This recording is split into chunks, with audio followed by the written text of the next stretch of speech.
En el nombre del Padre, y del Hijo, y del Espíritu Santo. Amén. El lunes, la iglesia nos presentaba a dos mujeres, las dos acusadas. Una era Susana en Babilonia y la otra era una adúltera en Israel. Una inocente, Susana, y la otra culpable, la adúltera. Las dos acusadas. ¿Quién las defiende? ¿Quién las justifica? Dios lo hace. Porque quien ama, justifica. Quien no ama, acusa. Y a veces estamos en el banquillo de los acusados.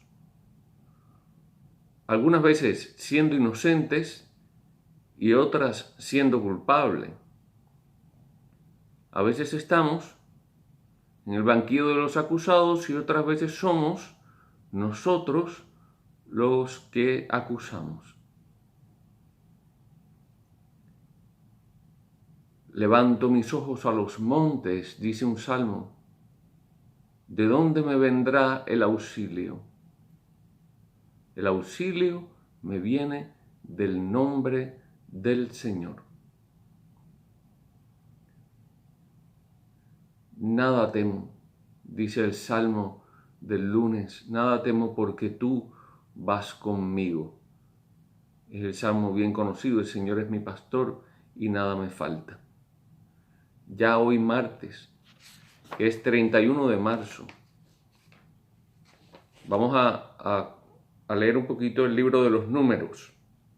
Números 21 del 4 al 9. En aquellos días los hebreos salieron del monte Hor en dirección al Mar Rojo para rodear el territorio de Edom.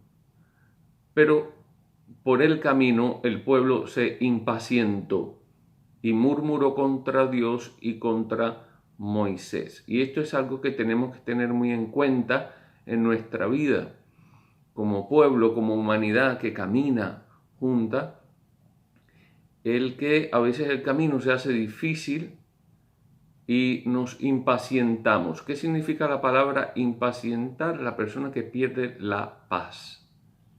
Cuando tú pierdes la paz, te impacientas, quieres tomar el control, te desesperas, pierdes la esperanza y entonces, ¿qué pasa? Que empezamos a murmurar contra Dios. En estos tiempos que nosotros estamos viviendo, que son tiempos difíciles, es muy fácil impacientarse, pero depende de nosotros murmurar contra Dios,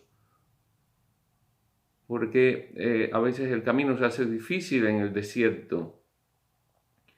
Pero no olvides que el Señor siempre manda la nube de día y la columna de fuego de noche. El Señor siempre te provee. Y empezaban a decirle a Moisés, ¿para qué nos sacaste de Egipto? ¿Para que muriéramos en el desierto? No tenemos pan ni agua y ya estamos hastiados de esta miserable comida. Estaban hablando del maná. Ellos tenían hambre, Dios le proveyó de maná en el desierto, pero ya estaban hastiados del maná. Entonces se dieron a murmurar. Entonces envió Dios contra el pueblo serpientes venenosas que los mordían y murieron muchos israelitas. Y el pueblo acudió a Moisés y le dijo, hemos pecado al murmurar contra el Señor y contra ti.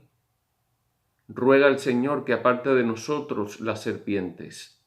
Era una plaga de serpientes que habían mordido a aquellos que habían murmurado contra Dios.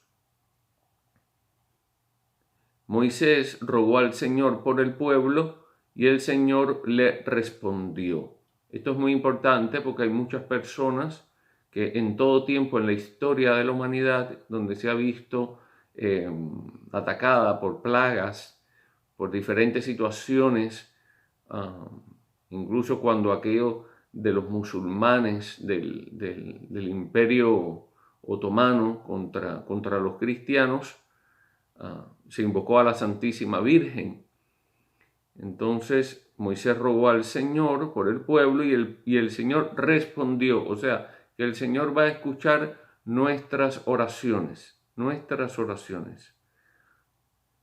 Haz una serpiente como esas, dice Dios, y levántala en un palo. El que haya sido mordido por la serpiente y mire la que tú hagas, vivirá. Y Moisés hizo una serpiente de bronce y la levantó en un palo, y si alguno era mordido, miraba a la serpiente de bronce y quedaba curado. Y esto es prefigura de la crucifixión de Cristo. Esta es la figura de aquel que traspasaron, aquel que mataron, y los mismos que le están matando, viendo aquel acontecimiento, le devuelve la vida a ellos, porque estaban muertos por el pecado, y al mirar a la cruz, entonces viene la vida hacia ellos. Brotó sangre y agua del costado traspasado. O sea que cuando nosotros herimos en el corazón a Dios por nuestras faltas, hiriéndonos a nosotros mismos, cae sobre nosotros sangre y agua. De manera que con ella el perdón de nuestros pecados y nuestra salvación. Por lo cual hay una solución ante las dificultades de la vida, y es mirar a Cristo. Mirar a Cristo.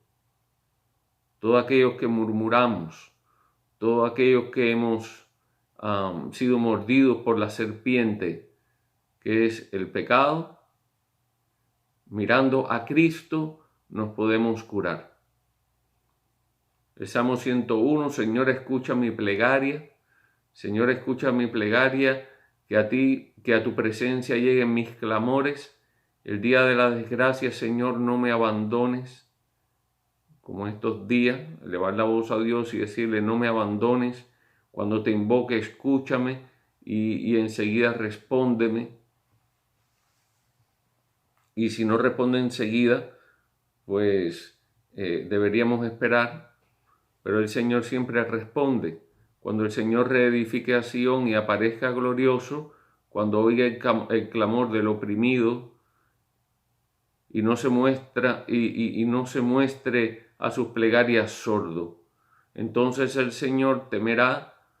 Entonces al Señor temerán todos los pueblos, y su gloria verán los poderosos, porque es el Señor el que nos hace salir de todas estas miserias, de todos estos acontecimientos terribles de nuestra vida, que son acontecimientos para la salvación, porque nos llevan a levantar los ojos a Dios.